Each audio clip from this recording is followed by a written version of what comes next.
The stock market is not a perfect predictor of recession because it sometimes goes down when you don't have one. Or as legendary economist that I never much cared for, Paul Samuelson, said when I was a kid, the stock market's forecast 7 of the last 5 recessions.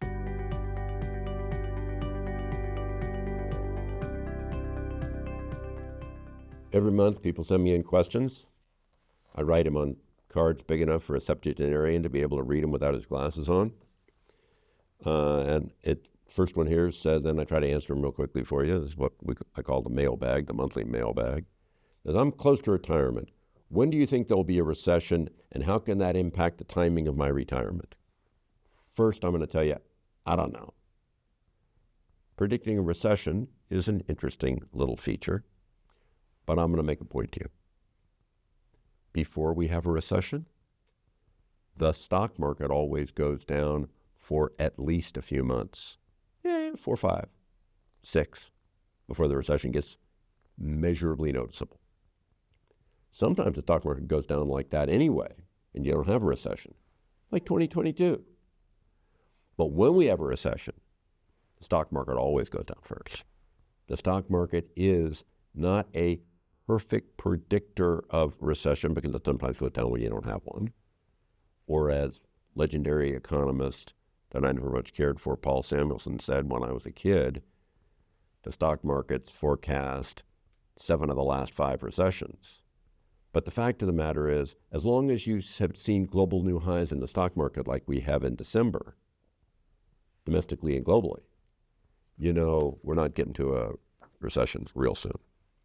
Secondarily, it really shouldn't be the driving feature in your retirement.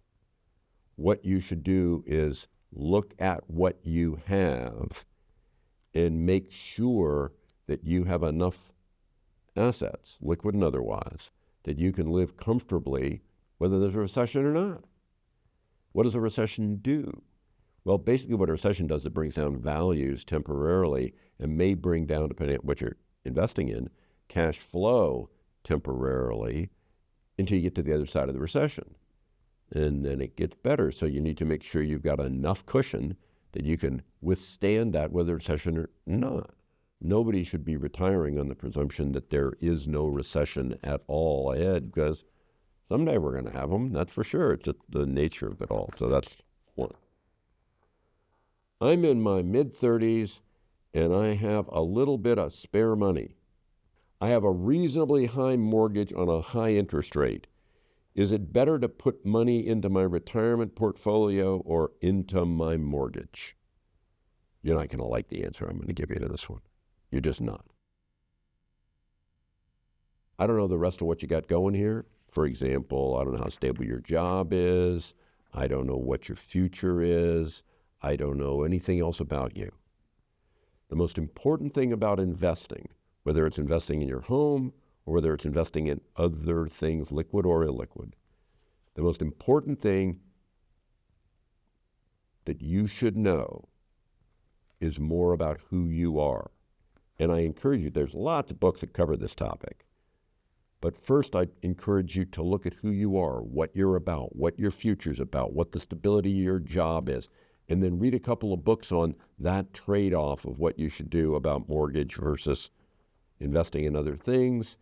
And ultimately, you'll come to the conclusion, but it's more about you than it is about the things. It's always more about you than it is about the things. How do tariffs impact inflation and the prices of consumer products? So those are two completely different questions. First, tariffs don't impact inflation at all.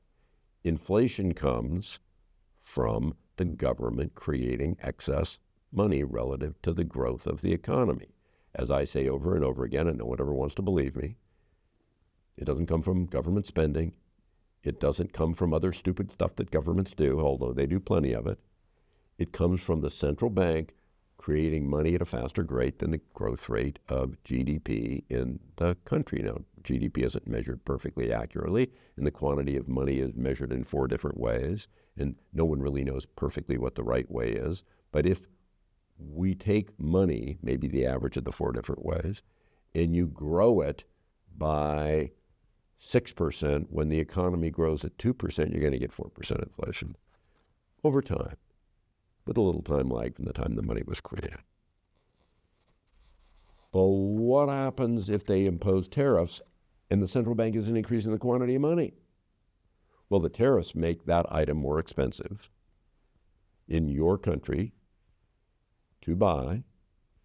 And if people are going to keep buying it, which they may not, depending on what's tariffed, and I'll come to that in a moment, if they keep buying it, the price of something else, that does make the price of that go up. It makes the price of that go up. But when the quantity of money is not increased to create inflation, the price of something else has to come down. The consumer price level overall doesn't change. When the central bank does not increase the quantity of money relative to the growth rate of the economy, and one price is pushed up for any reason, tariff or not, some other price gets pushed down to offset it because there's only so much money. Now, let me just speak to tariffs again for a moment. If the tariff is on one thing from one country, a common modality for tariffs, then Americans, let's say, assuming you're an American, Americans just buy it from other countries. And the country we put the tariff on sells it to other countries instead of selling it to us. Doesn't really do much. Doesn't really do anything to impact inflation at all. Because if you could buy from A, B, C, or D, and you buy from D instead of C, and the prices are all the same in the global market, doesn't matter that you didn't buy from the one, instead chose from the other. So the answer to your question, in an overly simple sense, is tariffs don't impact inflation. And in terms of consumer products, that's just a subset of inflation. I worry about my accounts and check them frequently. Do you have any practical advice for investors to help them be more calm during market volatility? This is a tough one because, first off, lots of people are very different emotionally. And some people just can't get a handle on their emotions. And some people just got, rock solid relative to their emotions. I don't know you, and I'm guessing you're pretty emotional because you worry. It does help with worry if you educate yourself more about how all this stuff really works. But that's a lot of work by itself, and a lot of people don't want to do it. And a lot of people do it by doing stuff like reading media, and media is often wrong in the stuff it's teaching you because media is often aimed at trying to get you to be afraid in the first darn place.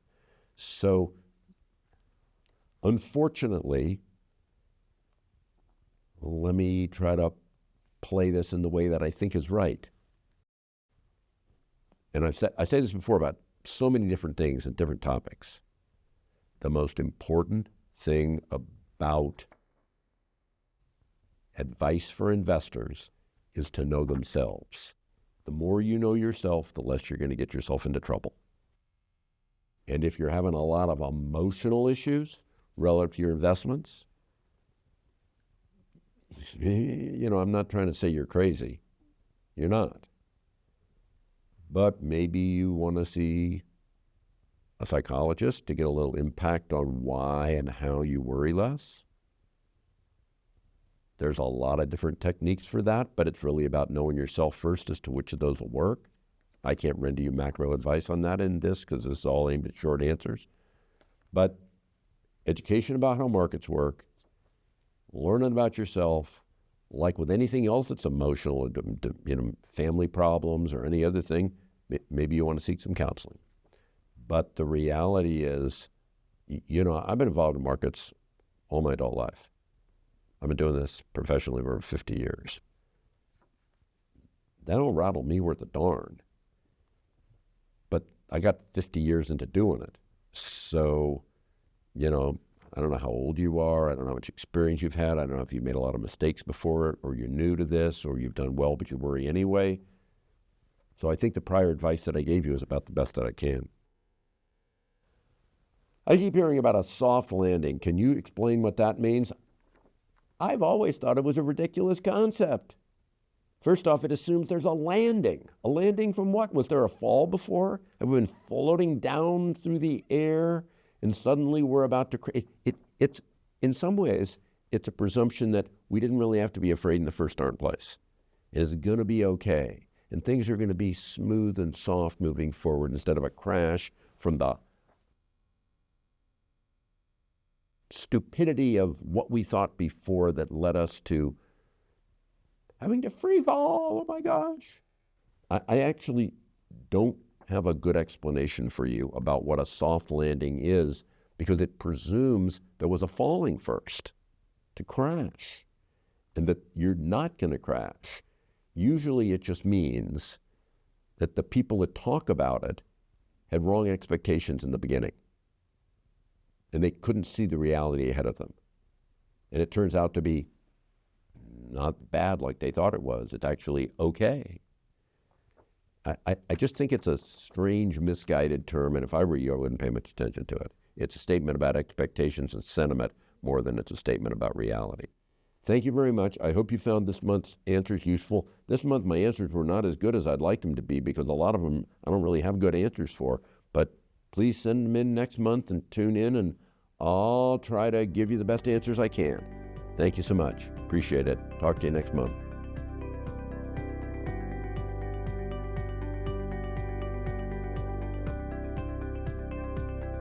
Hi, this is Ken Fisher.